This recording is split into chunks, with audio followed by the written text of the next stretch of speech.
bener nih, ada sangkut pautnya ketika GB Pesta pengen buka klub dengan masalah yang terjadi ini. Apakah ini adalah gimmick ataupun memang sensasi supaya menaikkan rating dan juga orang supaya tahu? Enggak lah. Tanpa setting. Kalau Gaby Vesta buka usaha pasti rame. Insya Allah. Optimis ya. Hmm. Kenapa bisa berpikiran bahwa apapun yang dilakukan GB Pesta, apapun yang dibuka oleh GB Pesta itu bakal rame? Apakah GB Pesta selalu menggunakan dukun?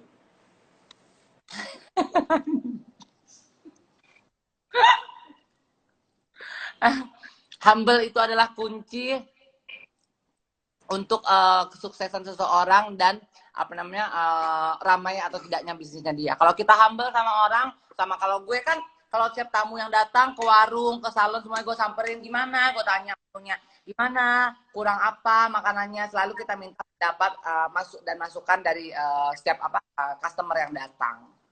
Anjing pakai duit jalan. Ya, kalau ada aja orang yang niatnya kan Mbak Gibi bilangnya ke setiap orang yang datang selalu tanyain gimana nih rasanya, gimana nih tempatnya gitu kan. Kalau seandainya ada orang yang nggak suka sama Mbak Gibi, tiba-tiba Mbak Gibi nanya gitu, orang mungkin gimana masakannya, ke Ubi pribadi, Ubi gimana masakan, gak enak, sampah gitu. Mbak Gibi kayak mikirin nggak untuk hal itu? Dengan omongan orang nggak? Dengerin dong, itu kan masukan. Nanti kalau misalkan kita compare, kalau misalkan di antara misalkan ada 5 orang makan di situ, 1 orang yang bilang nggak enak sampah, tapi 4 orangnya bilang enak banget, berarti yang ngomong itu berarti sampah. Bukan karena lidah orang tuh beda-beda kan. Berarti lidahnya lidah orang norak yang biasa makan tanah, makan pasir, makan besi. Jatuhnya debu si anjing. Nah, untuk persiapan klub GB Pesta ini sudah berapa puluh persen nih? Udah 97%. Itu mengusung konsep apa nih di klub GB Pesta? One Stop Entertainment. Apa tuh? One Stop Entertainment. Jadi semuanya ada.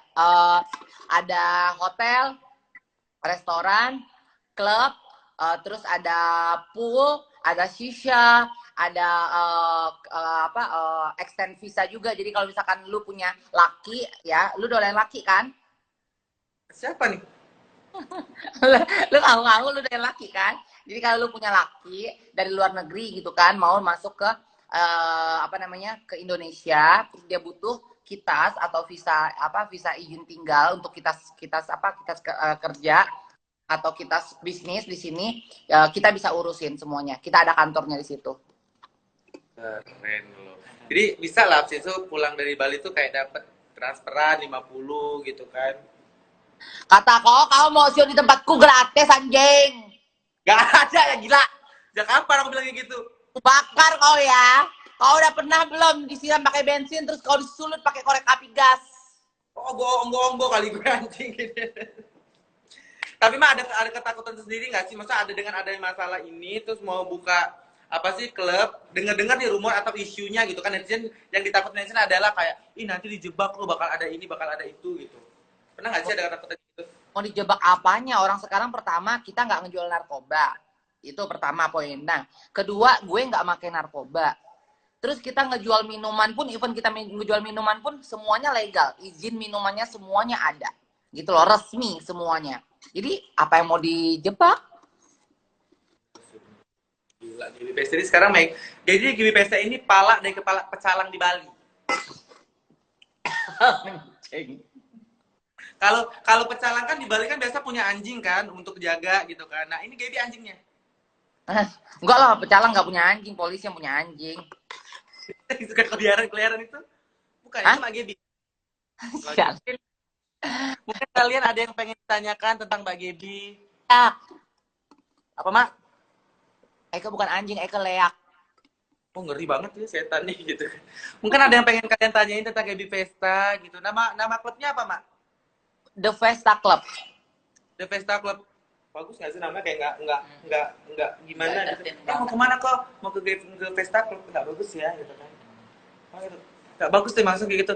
Mau kemana kok? Ke WW Gombel. Nah gitu. WW Gombel. Oh, kalau orang kan gitu, oh WW Gombel punya GB Pesta gitu kan gitu. Pasti kan kalau Vesta kan ada Inul Vista gitu kan. Oh, Vesta mungkin punya Inul ya karena kan ada Vista-Vistanya gitu kan. Coba deh ganti nama The WW Gombel. Kau udah pernah ditusuk pakai tusukan sate terus kau dipanggang nggak?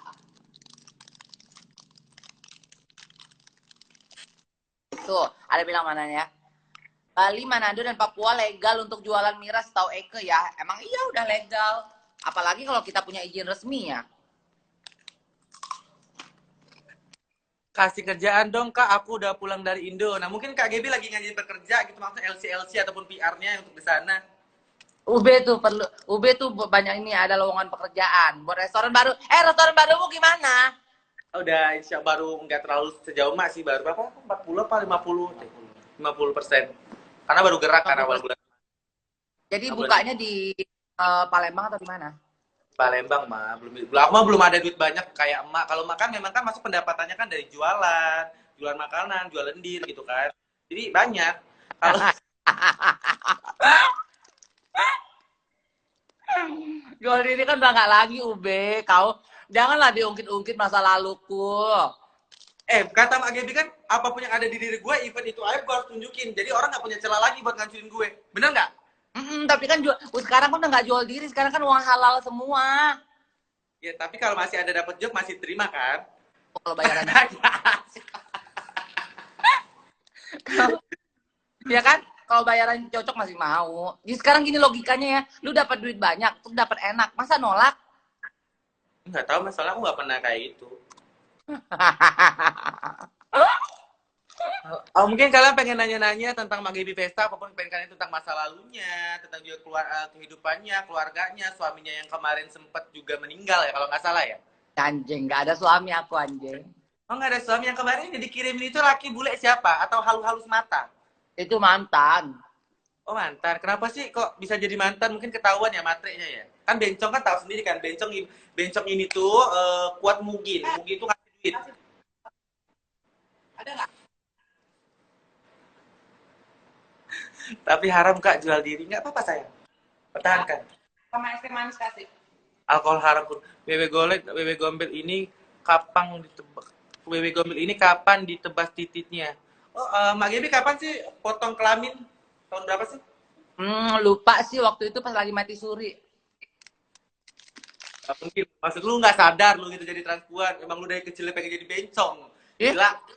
Gue dari kecil udah perempuan. Enak aja lu.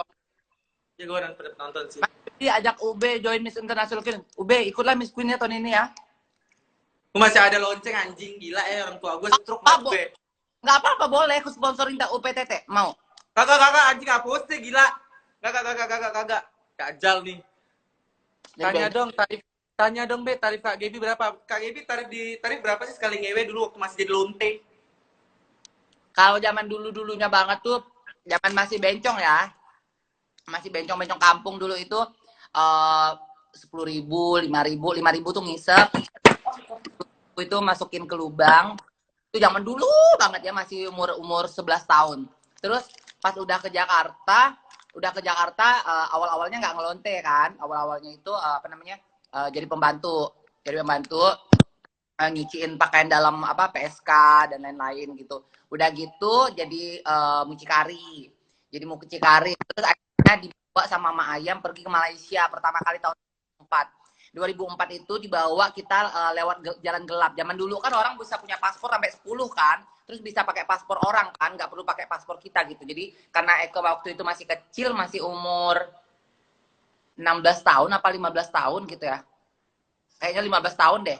Dibawalah ke Malaysia tuh, lewat dari Batam ke Johor Bahru, lewat pakai kapal nelayan gitu, kapal tongkang, kayak tongkang nelayan. Pergilah nyebrang sampai di sana, nggak nyampe 1 minggu, Eko nangis terus, stres terus karena kan dikejar-kejar polisi karena kita kan mangkal di pinggir jalan kan, bukan online atau apa. Zaman sekarang udah enak kan bisa online atau apa. Zaman dulu mangkal pinggir jalan, jadi pas lagi baru udah cantik bencongnya kucuk berdiri gitu kan di gang kan, londang katanya. Udah kalau udah londang tuh kan polisi katanya kan, londang gitu. Langsung kabur nih. Jadi Eka mikir kapan Eka dapat tamunya kalau dikejar polisi mulu setiap malam kan. Jadi nggak ada waktu untuk nyari tamu yang ada dikejar-kejar polisi. Terus akhirnya ya udahlah nyerah. Akhirnya pergi ke Batam, balik lagi ke Batam, pokoknya 6 hari kalau nggak salah di JB itu Johor Bahru, masuk lagi ke Batam, akhirnya terdampar di Batam. Terdampar di Batam itu kalau nggak salah 2 bulan lebih, hampir 3 bulan. Jadi terdampar di Batam itu bertamu itu cuma dibayar 30 kalau nggak salah yang ngisep. Enggak deh, kemahalan itu 30 tuh main pantat ya, 30 tuh main belakang. Terus kalau misalkan 10.000 itu ngisep. 10.000 sampai 20.000 tuh ngisep. 30 tuh kadang-kadang berondong itu kita main belakang gitu kan. Tapi kalau misalkan yang tua-tua kita minta 50.000. Dan itu kalau misalkan satu malam dapat satu tamu atau dua tamu, duitnya habis karena dari kontrakan itu kan di Bukit Senyum, kontrak rumah tuh Bukit Senyum. Jadi kalau misalkan dari Bukit Senyum ke bawah, terus dari bawah tempat pangkalan naik lagi ke Bukit Senyum itu ojeknya aja 5.000 PP. Terus sarapan itu pulang mangkal itu biasa beli lontong atau beli nasi kuning itu nggak 5.000 sama tehnya kan, sama tehnya itu 5.000 itu udah 10.000. Belum lagi makan siangnya, belum lagi jadi kalau satu hari dapat tamu itu paling bisa nyeleng duit itu 10.000. Tapi itu nyeleng, jangan dulu nyeleng. Jadi ada 10.000 masukin dalam celengan, ada 20.000 masukin dalam celengan. Sampai akhirnya hampir 3 bulan baru punya duit untuk beli tiket kapal pulang ke Jakarta. Ya, masih jadi lonte juga atau udah dapat pekerjaan lain gitu atau masih ngelonte atau jadi mucikari udah naik level tuh? Pas balik Jakarta masih ngelonte dulu. Kan sebelumnya kan ke Jakarta kan nggak pernah ngelonte. Jadi pembantu kan, mucikari kan. Terus langsung ke Jakarta. Ada yang kecil kak. Di sana, di rumah? Udah ditukar semua kak. Semuanya berarti nggak ada? Nggak ada, Mbak Pia. Bentar. Olah nggak ada lagi uang kecil? Di rumah semua udah habis. Coba deh. Kalau salah habis deh kak, yang tadi kamu lakukan. Coba aja. Nah, jadi pas balik dari Batam itu aku baru ngelonte. Jadi ngelontenya itu ngelonte di diskotik. Nemenin tamu mabok, tamu-tamu sakit jiwa gitu kan. Itu udah dendong? Udah operasi apa belum, Bung? Dendong dari umur 11 tahun, dari SMP kelas 1. Terus Kayaknya ya udah tuh nemenin temong mabok, temong once gitu kan. Terus dapat uang tips. Kadang-kadang kalau misalkan temongnya mau gitu kan, pergi itu ke hotel. Dulu ya kan nggak pecah lubang kan. Jadi nggak pecah lubang. Jadi kalau pergi ke hotel tuh dibayar 300.000. Jadi alasan sama temong tuh ke mens. Jadi setiap ke diskotik tuh bawa softtek. Jadi bawa softtek kalau misalkan tamu mau booking, ayo pulangnya ikut abang ya atau koko ya ke hotel ini ya udah. Ikut tuh. Nanti sebelum berangkat ke hotel, ke toilet diskotik pakai dulu softtek. Kan pakai celana dalam kan 3 lapis tuh. Pakai softtek pas udah sampai di hotel, udah tuh cium-ciuman. Duit udah dibayar sama temongnya. Cium-ciuman langsung isep. Pas udah isep, tamunya mau masukin ke bawah ke Meki, langsung aku bilang, kok maaf ya, aku lagi mens, kayak gitu. Jadi mereka lagi mens, aku isep aja sampai keluar ya. Jadi kayak begitu alasannya, karena kan belum punya Meki kan. Pada itu belum punya Meki. Gitu. Jadi ya udah akhirnya Eka ngelonte diskotik itu berapa tahun ya? Pokoknya terakhir itu pas stadium tutup. Stadium ditutup itu Eka udah stop nggak ngelonte diskotik lagi. Terus Eka jadi LC. Tahun 2008 Eka pernah jadi LC di Jambi. Di Jambi 8 bulan Eka di sana. Perjalanan game pesta ini ya. Oke. Terus kalau kita lepaslah dari masalah tersebut, dari pembahasan tersebut. Kalau Mak Gebi kenal dari Mami Isa itu dari mana? Awalnya, mulanya boleh ceritain nggak awal mulanya? Mami Isa apa ya? Mami Isa siapa nggak kenal? Nggak pernah punya teman namanya Mami Isa. Kita pengen tahu aja dari masalah yang kalian hadapin sekarang. Kita pengen tahu tuh, masa kalian kenalnya di mana, terus di mana gitu. Enggak siapa, Eka nggak pernah punya masalah sama Mami Isa dan Eka nggak kenal sama yang namanya Mami Isa. Salah, Ubi pengen tanya. Terus, aduh, yang sekarang bermasalah sama Kak Gibi siapa? Sama siapa? Kak Gibi sekarang. Yang bermasalah sama Eka? Kakek cabul. Cabul sama homo puter-puter. Udah. Awal kenal dari beliau tuh awal mulanya gimana? Beliau siapa dulu nih? Ini yang disebutin pertama tadi. Ya siapa? Mampus gue kan nanti dikira gue belain lu lagi anjing. Malah gue kita pengen tahu aja. Ya udah sih itu yang lagi ada masalah sama Mak itu. Ya siapa? Lu kan tahu yang punya masalah sama Eka kan banyak kan? Siapa? Ntar gue nunggu netizen typing deh. Kakak beb gue kalau nyebut nama gue selesai cong. Ini hukum cong. Gue cuma pengen tahu aja awal mula kenalnya bangsat. Aduh gila deh netizen coba deh kalian kasih pertanyaan biar UB yang menjelaskan gitu. Masa UB bacain. Inter bencong-bencong ini pada licik tahu anjing. Salah salah ngomong habis gue. Makanya sama siapa sih, Be? Ya yang kemarin lah sempat heboh sama emak yang katanya kemarin katanya emak tuh tipu tuh.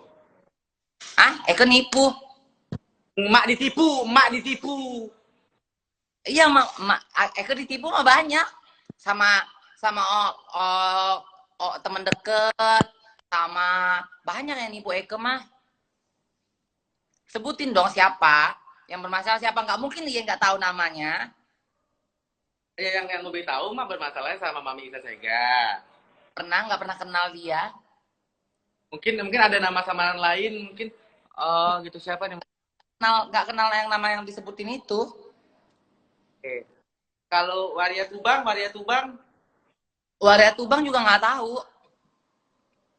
mampus gua kena nih kan. Mampus anjing. Wah, ayo lama ntar gue dikirain berkubu-kubu lagi gue mau belain lu lagi. Padahal gue nggak belain siapa-siapa gitu kan. Ayo Ya, lama. yang Eka ngomong siapa? Yang ditanya yang enggak. Yang Mbak sering bilang bencong apa Waria Tubang Tubang tuh siapa? Kakek itu siapa kakek Tubang? Oh, kakek cabul. Tapi nggak tahu. Itu awal mula kenalnya gimana? Kakek cabul awal kenalnya itu dia nge-DM sih. Jadi awalnya kan dia itu jadi kompor-kompor apa namanya? Kompor-kompor si LL supaya berantemin Eke. Kenal, Hah? baru kenalnya. Barulah. Bukan gue kenal. Duluan aku bela. Oke, lanjut Pak, lanjut. Jadi awalnya itu si LL itu dijadikan alat untuk nyerang Eke. Dijadiin alat jadi nyerang Eke supaya apa namanya? Dia cuci tangan nih, tangan dia bersih. Kalau misalkan ada nanti suatu saat kalau misalkan entah LL Eke laporin ke Polela atau apa gitu kan, otomatis dia kan bersih tuh. Dia bersih kan, cuci tangan pasti kan LL otomatis yang kena gitu loh. Jadi LL jadiin alat. Akhirnya LL pergi dari dia nggak punya lagi apa namanya orang yang bisa naikin nama dia yang dijadiin robot, dijadiin alat juga. Jadi akhirnya dia nge-DM Eke, baik-baikin Eke, minta maaf nge-DM Eke. Akhirnya udah namanya Eke kan kalau misalkan orang minta maaf masa nggak dia maafin sih gitu kan. Ya udah akhirnya Eke minta maaf, Eke bilang ya udah Eke juga minta maaf ya gitu kan kalau misalkan memang ada salah. Ya udah yuk ketemu yuk, dia bilang kayak gitu. Ya udah ayo ketemu. Ya udah akhirnya ketemu sama Stasia pertama kali kita ke GI. Pertama kali ke GI terus Stasia bilang, ih kak seru nih kayaknya ya kalau misalkan apa ada kak LL ya, dia bilang kayak gitu, aku telepon ya, dia bilang kayak gitu, aku telepon ya, biar kita ajak bareng-bareng, biar kita udahlah nggak usah berantem kata Stasia, biar damai semuanya. Terus dia bilang enggak, katanya Eka nggak mau ya kalau misalkan ada LL, dia bilang kalau misalkan ada LL katanya Eka pulang, dia bilang kayak gitu, Eka nggak mau di sini, Eka nggak mau ngeliat muka dia. Udah tuh karena kita kan nggak enak, kita udah bertiga di situ posisinya sama si kucingnya dia, ada kucingnya dia baru banget dapat kucing itu tuh, baru banget dapat kucing itu, baru dipelihara kucingnya gitu kan, baru dikasih umpan. Udah gitu udah tuh kita posisinya kita udah di situ bertiga, ya nggak mungkin kan dia mau ketemu LL, kita paksain dia harus ketemu LL kan. Jadi ya udah mau nggak mau ya udah kita ngalah lah, ini kita ke ngobrol-ngobrol di situ. Nah dari situ tuh dia mepet tuh langsung pas setiap dia udah pulang, ini katanya sayang banget ya katanya Eke baru kenal Yi sekarang, ternyata Yi orangnya baik, nice banget, sopan, nah kayak gitu kan. Jadi ngechat terus, dia yang ngechat terus, ngajak ketemu terus, ngajak nongkrong terus. Akhirnya main-main sampai ke apartemen ke Kemayoran gitu kan. Cuma kan Eke kan ya udah kalau misalkan orang nice sama Eke kan nggak mungkin Eke mau jutek sama dia atau mau kasar sama dia. Ube kan tahu kan, tahu kalau misalkan sama siapa ketemu Ube aja pertama kali Eke yang negor duluan kan. Jadi nggak mungkin lah Eko mau langsung orang nice kita ih apa sih lo, nggak mungkin kayak begitu gitu ya. Udah akhirnya Eko balik nice juga sama dia sampai akhirnya ya udah dipepet terus untuk dideketin sama Eke, Neng mau nggak kerjaan ini, mau nggak kerjaan ini ya. Kita kan namanya kita hidup di dunia entertain, kita juga memang butuh kerjaan, kita makannya dari seperti itu kan. Akhirnya udah mau nggak kerjaan, mau nggak ini job ini, ya mau dikasih job siapa yang nggak mau coba kan, ya udah mau, udah tuh. Akhirnya udah Eke bilang Eke manajer iya ya, bilang kayak gitu kan. Bilang ya udah nggak apa-apa deh, bilang kayak gitu, oke, bilang kayak gitu. Akhirnya semenjak itu tuh berjalannya waktu, akhirnya kita deket, kita jadi teman deket. Terus kenalin ya sama si A gitu namanya lah. Orang-orang mungkin udah minta yang kemarin masalah baju bellman, balmain tuh. Kenalin ya sama si A, bilang kayak gitu kan. Udah tuh ajak nongkrong, si A tuh udah takut. Ih cur katanya, takut aku ketemu sama orang kayak begitu, LL aja katanya, yang dulu deket sama dia aja katanya bisa dihancurin gitu loh, bisa dihancurin karirnya. Janganlah deket-deket sama orang kayak begitu. Ya udah nggak apa-apa, ngumpul aja, kita pergi makan yuk ke GI, pergilah kita makan tuh. Ingat banget siapa-siapa aja ya, dia, si kakek, Stasia nenongnya belum sembuh tuh, ingat banget. Iya, Stasia belum sembuh nenongnya, baru abis OP. Stasia, Eke, kakek, Rara, si Om Cabul juga, terus sama si A. Gitu loh, kita berenam sama bawa si kakek bawa kucing-kucingnya kan, bawa kucingnya gitu. Ya udah kita makan tuh di mall tuh. Dari situ tuh akhirnya Eke kenalin, akhirnya mereka tuh saling kenal semuanya, Eke kenalin gitu kan. Tapi dari awal itu si A itu nggak mau deket sama mereka karena takut gimana gitu.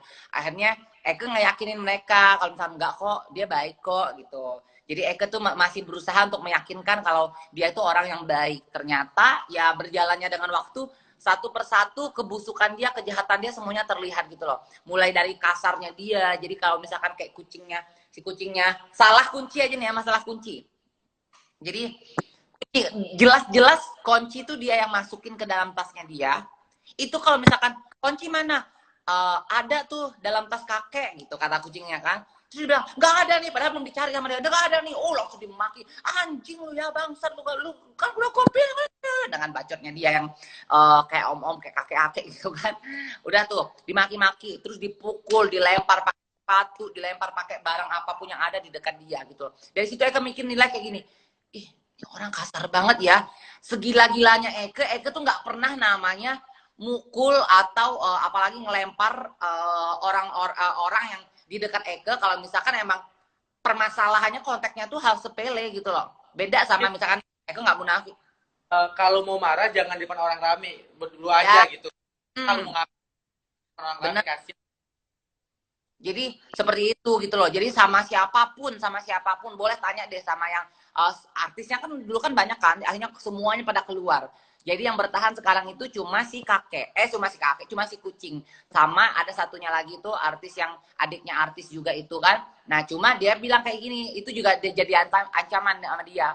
Oh katanya, si ini mah nggak berani nih keluar dari manajemen gue. Coba aja keluar dari manajemen gue bongkar semua kebusukannya. Dari situ kan akhirnya satu sifat buruknya tuh yang ketahuan gitu loh, secara tidak langsung, secara tanpa dia sadarin sama sekali itu dia menunjukkan belangnya dia menunjukkan warnanya dia, kalau memang dia bukan orang yang baik, kalau memang dia itu punya karakter yang busuk, yang jelek gitu. Sampai akhirnya poin demi poin itu terlihat gitu loh, memang itulah Allah baik kan.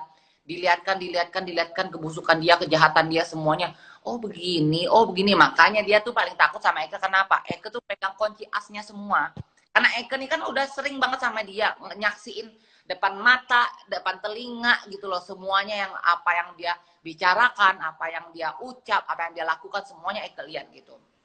Udah tuh, setelah itu tiba-tiba disuruh lah beli tanah. Nah, awalnya itu beli tanah tuh, suruh beli tanah.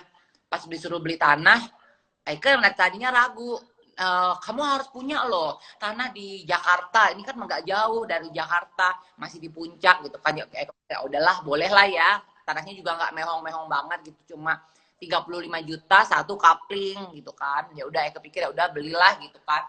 Udah tuh Eke DP tapi kok udah berbulan-bulan nggak ada, namanya kalau misalnya kita kredit kan ada tagihan kan, ada invoice setiap bulan gitu kan. Oh tanggal segini jangan lupa ya untuk bayar tanahnya atau bayar mobilnya atau bayar apa gitu, ada invoice. Tapi ini nggak ada berbulan-bulan.